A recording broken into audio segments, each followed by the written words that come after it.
one. The first one was for a period of 2 years. 4 men and 4 women, so 8 people total, were sealed inside this facility for 2 full years.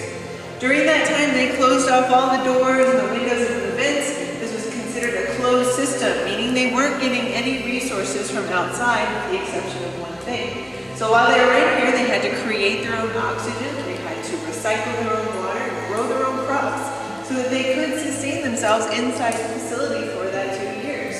The only thing they were getting in from outside was the power source. They had electricity they were pumping in from our energy center, which is across the street. They had a natural gas generator to do that.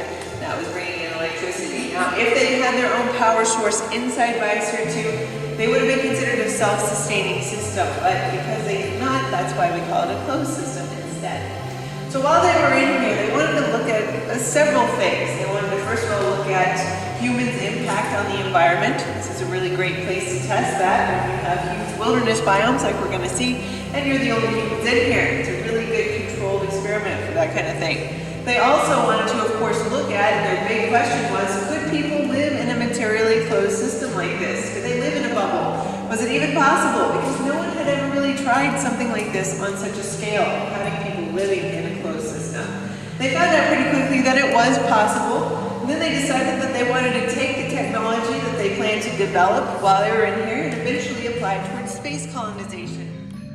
Basin. Now, when this was built, they added 320 plant species in here, about approximately 2,800 plants. They also had what we call a bamboo belt. Now, this is all that's left of it over here, the cluster of bamboo right there. We've cut down the rest so we can actually see into the rainforest on this side. But it was a big wall of bamboo that basically separated the tropical rainforest from the rest of the wilderness biomes. The reason for that was because of the ocean outside. It is a saltwater ocean, so they didn't want that salt air coming in here and mixing with the tropical rainforest air. It would have been bad for some of the plants. So they had this natural barrier of bamboo to prevent that from happening. Now, of course, as you're probably wondering, this partition was not present when this is a closed experiment. This has been put up for experiments we do today. So you'll see this partition here, and you'll also see a curtain in the desert. Both of those were not here when this was a closed system. All of the biomes flowed into one another.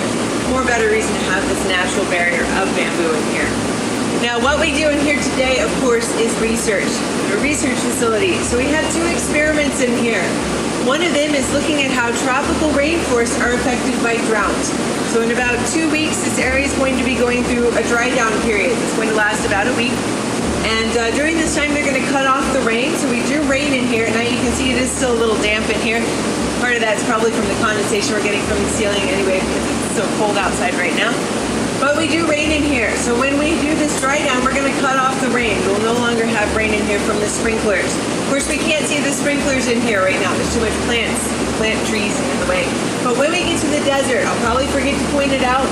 But if I do anyway, just look up at the ceiling when we get into the desert. You'll be able to see those sprinklers very easily. Have them in all the different biomes.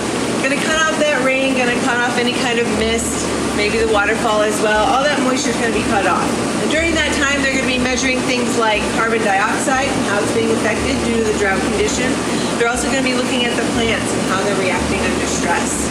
Now, people are usually worried. They say, well, if you're doing this drought experiment, is there a chance you could kill the rainforest accidentally? Well, they've told us that even though they won't be raining in here, and again, it's only going to be for about a week, even though they won't be raining in here, there still will be moisture in the soil. So it won't be a barren when it's dried out, just a lack of rain for that week-long period. Now, after that, they have an entire year to do these drought experiments. We only know about the first one.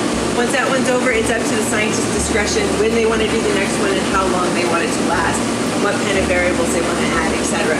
Right now, we only know about that first one.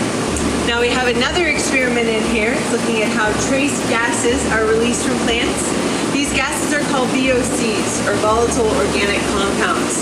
Now, this whole process of these gases being released from plants is something we know very little about. It's really difficult to study.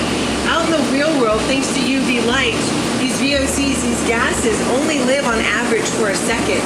UV light kills them off very quickly. So it's kind of hard to study. Well, here in Biosphere2, we're covered by glass. It's actually really thick glass, of course it's all over this entire area. And actually every pane of glass you see is really 2 panes of glass with plastic sandwiched in the center. They're 7/16 of an inch thick each. So because of this thickness of glass, that means we have little to no UV light here in the facility. So that means you won't get a sunburn when you're in here. It also means that these VOCs have a much longer lifespan. Instead of living for a second, on average they live for a month. A lot longer time to study. So we have a researcher here in the rainforest studying these gases as they're being released, trying to get a better understanding of the process, because again, something we know very little about. Now we're going to be talking about research a lot, because that's what we're doing in here now, of course, that's what we're going to talk about, what's going on. But there comes a question of, well, what's the point? Why are people doing research in Biosphere 2 other than it's really pretty? I mean, who wouldn't want to do research in the rainforest? But there has to be a reason, and there is. And that's because we have pretty much full environmental control. We can manipulate and control many variables in here on a really large scale, obviously. So the things we can manipulate very easily are rainwater. We can manipulate temperature and humidity. So as we go through the rest of the wilderness biomes, you'll feel areas that are different temperatures, different humidity from, say, like where we are now. That's because we can manipulate that so very easily.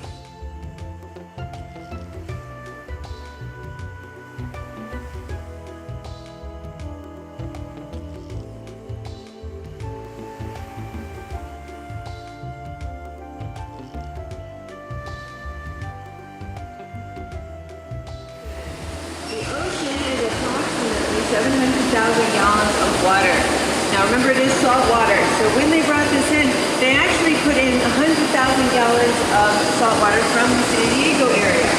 And to do this, they actually got milk trucks, because milk trucks are refrigerated. They drove them over to San Diego, filled them up, and then brought them back here at Biosphere 2. And they did that so our ocean would have the same natural microorganisms as a real ocean would, which has been really beneficial actually to us in terms of research in the past couple of years. Cool fog desert. So deserts like these are found in places like Baja, California, parts of northern Chile.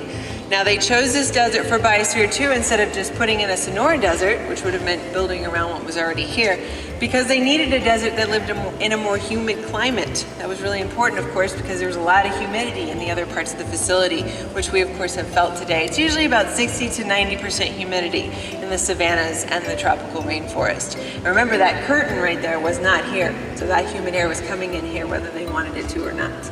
That's why they picked this desert to be a coastal cool fog desert instead. Oh, I'm remembering here the sprinkler systems. It's very rare that I remember to point this out. So you can see the sprinkler systems up there. Actually, this is the only area in Biosphere 2 that we don't rain. We actually mist in here because being a coastal cool fog desert, this desert gets its moisture naturally from cold fog that comes off of the ocean instead of rain. So we do mist in here when we rain. And this actually, this is the active period for this desert. It's active from November through May. So we've got a little bit ways to go before this finally goes back into being dormant. We've been going down the tunnel. Of course, low head here, so please watch your head. Also watch your step. There's going to be a couple steps right when you first walk down there. It's a 200-foot tunnel. At the end of the 200 feet, there will be an 8-foot area that gets a little bit smaller. So at that point, please watch your head, watch your feet, and watch your shoulders. You will have to bend down a little bit. After that, we're heading into a big open area, no more small spaces. But if you're feeling uneasy, you're free to come up close to me as we walk down the tunnel. I can walk very quickly down, so we'll be the first ones down. That being said, is everyone okay?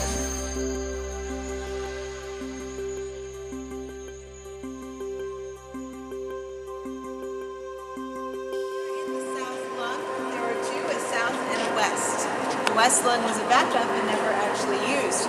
You might have seen the west on your way in. It was the big white geodesic dome sticking out of the ground. Now we've been talking about temperature a lot, right? We've already established that we no longer simulate seasons or anything like that. But back when this was a closed system, they were heating up the different biomes to be accurate, right? So for an example, the desert during the dry summer months could get up to 124 degrees Fahrenheit. Pretty warm. Well, that kind of posed a little bit of a problem because this was a closed system. That meant there weren't any open doors or open windows or vents for that hot air to escape out of. So they had to do something, otherwise as a closed system, with all this hot air in here, if they hadn't done anything about it, the pressure would just rise and rise and rise. So ultimately, it would have exploded right out of the glass. So they had to do something about the pressure, and that's where the lung came in. Now on a hot day, the air would rush down the tunnel we just came through. It would come down here and push up this 16-ton aluminum saucer. See there? You see the black around the edges? That is a 4-ton rubber membrane. 20 tons altogether. So this hot air would come down, it would push up the saucer, and then the membrane being rubber would allow it to rise. That would allow for the